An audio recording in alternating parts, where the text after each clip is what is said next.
Halo pemirsa Kuliner Ramadan, kembali lagi bersama kami di acara Kuliner Ramadan Fakultas Ekonomi dan Bisnis Islam dengan tema menjalankan hidup bahagia dengan iman Islam.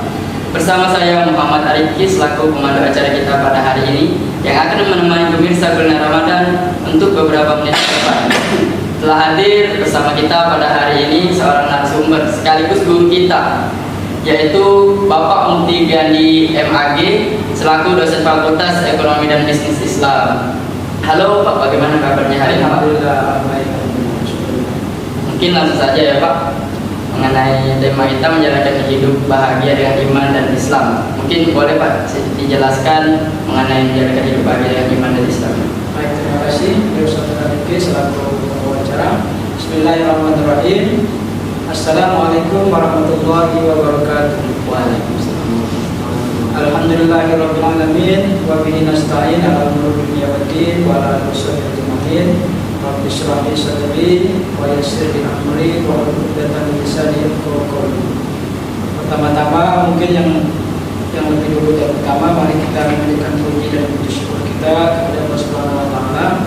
Kita masih dapat berkumpul atau dapat bertatap muka di tempat ini dan juga dalam suasana bulan suci Ramadan, sehingga kita bisa menjalani ibadah Ramadan ini dan sampai mungkin kita doakan kita sampai di akhir Ramadan.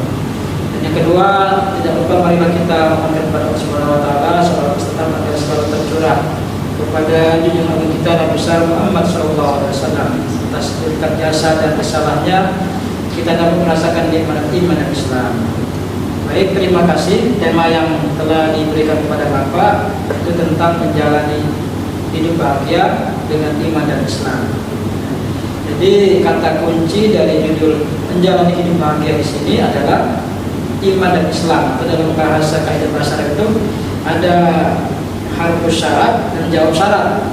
Jadi harfus syaratnya itu hidup bahagia, jawab syaratnya iman dan Islam. Jadi pengertiannya kadang-kadang bahagia itu manusia ini memiliki persepsi dan pandangan yang bermacam-macam, berbeda-beda. Ada yang mengartikan bahagia itu adalah orang itu punya harta yang melimpah, punya kekayaan, punya materi yang bisa memenuhi keinginan-keinginan kebutuhan hidupnya, dan juga kekuasaan. Dan yang lain ada yang menganggap bahagia itu tidak seperti itu.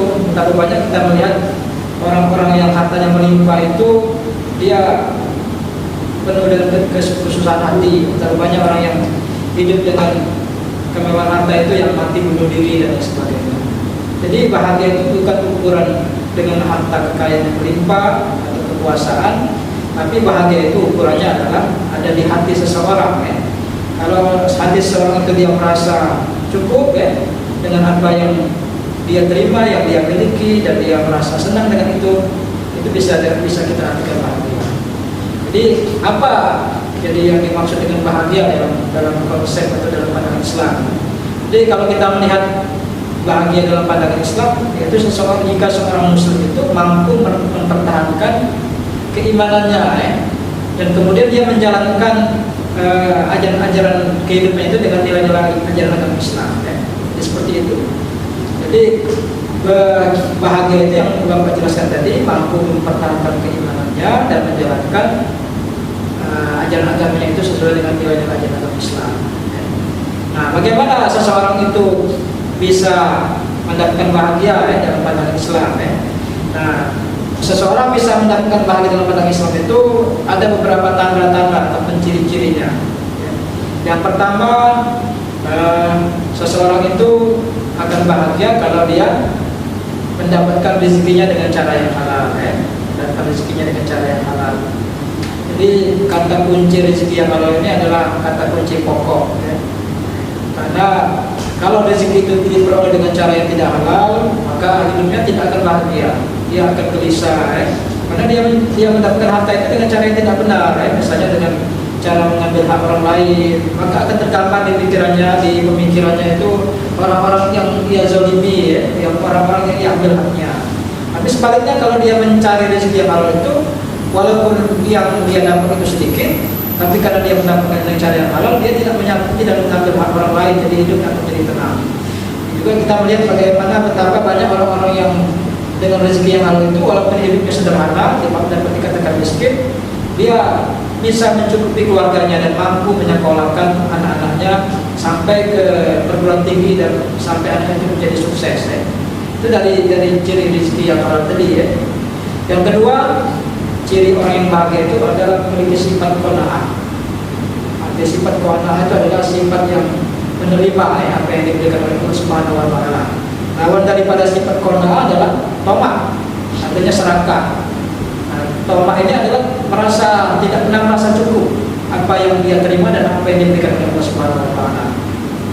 Nah, jadi dengan sifat qanaah itu, betapapun berapa banyak pun ataupun sedikit apapun, kalau yang dia dapatkan, dia merasa bersyukur, senantiasa merasa bersyukur dengan apa yang dia dapatkan, dan senantiasa kalau merasa bersyukurnya akan merasa tenang, artinya akan merasa cukup ya, merasa bahagia itu kan artinya tenang ya, cukup ya, tidak merasa kurang dan sebagainya.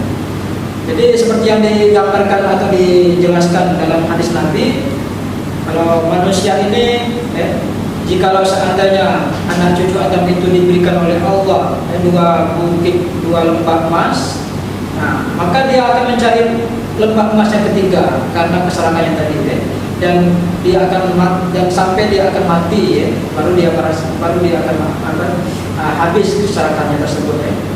Jadi seperti itu, lawan daripada sifat qanaah adalah sifat tamak.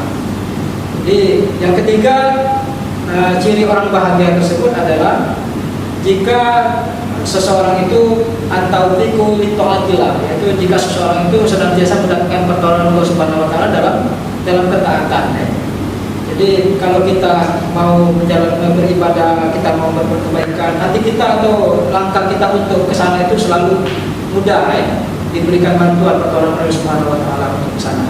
Jadi kalau kita senantiasa untuk mudah dalam melaksanakan atau melakukan perbuatan baik, dan itu menjadi ciri kita mendapatkan pertolongan Allah Subhanahu wa taala untuk melakukan itu tanda-tanda kebahagiaan. Yang keempat, ciri daripada orang yang berbahagia itu adalah halawatul taat. Artinya dia merasakan manisnya ketaatan kepada Allah Subhanahu wa taala. Jadi dalam hal dia melaksanakan ajaran agama Islam ini, dia merasakan indah, dia merasakan nyaman, nikmat sekali. Ini sesuai dengan yang disabdakan oleh Nabi besar Muhammad SAW. Salah satu nabi wajah dari halawatul iman, 3 orang yang akan merasakan manisnya iman. Yang pertama, ayatul Allah wa rasuluhu ahabbu ilaihi mimma siwah.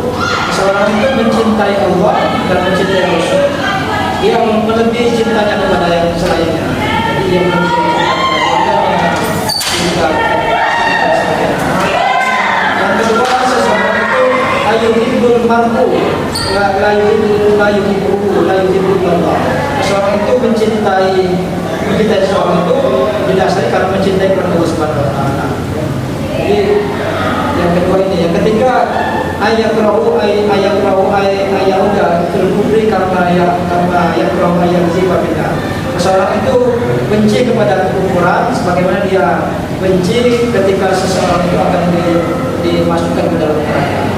Jadi 3 hal orang itu merasakan nikmatnya iman yang sudah ditetapkan, yaitu mencintai Allah dan Rasulnya, kemudian cintanya kepada yang lain, dan kemudian mencintai seorang itu hanya karena cinta kepada Allah Subhanahu wa taala, dan ketika dia itu benci untuk kembali kepada kekufuran sebagaimana dia benci kalau dia dimasukkan ke dalam neraka. Jadi ada 4 hal yang bisa kita jadikan sebagai tanda-tanda daripada orang yang hidup berbahagia dalam Islam ya. Nah, cukup demikian mungkin yang bisa Bapak sampaikan. Lebih dan kurangnya Bapak mohon ampun kepada Allah Subhanahu wa taala atas kesalahan Bapak.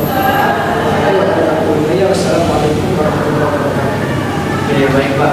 Nah, pemirsa bulan Ramadan, tadi telah dijelaskan oleh Bapak Mufti mengenai menjalankan hidup, gambaran dari menjalankan hidup bahagia dengan iman dan Islam ini.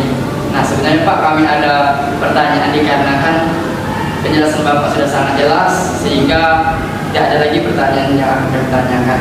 Mungkin saja yang dapat saya sampaikan, akhir kata dari saya, ketika kita dipaksa untuk berlutut, maka ketahuilah kita sedang berada di posisi sempurna untuk berdoa. Mungkin itu saja yang dapat kami sampaikan, kurang dan lebihnya kami mohon maaf.